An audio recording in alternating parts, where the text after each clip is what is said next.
Dans la famille Manguin, il y a le père, Henri, artiste peintre du cru. Il y a aussi le fils, Claude, visionnaire de l'agronomie, fondateur de la maison de spiritueux du même nom et qui planta des hectares de poiriers et de pêchers. Et depuis 2011, c'est Emmanuel Anquiez et son épouse.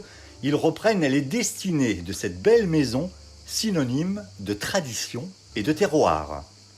Alors le site, c'est l'île de la Barthelasse, c'est l'île fluviale la plus grande d'Europe, qui fait 700 hectares.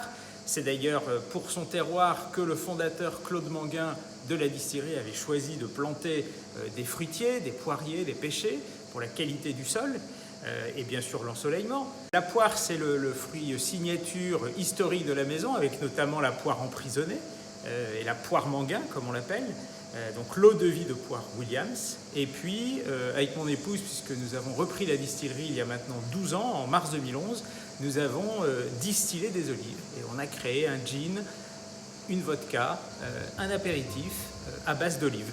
Grâce à la gamme à l'olive, et particulièrement l'Oli Gin, on a maintenant une portée internationale, notamment en bar à cocktail, puisque ce gin à l'olive fait référence à un cocktail icône qui est le Dry Martini, qu'un certain espion bien connu affectionne particulièrement.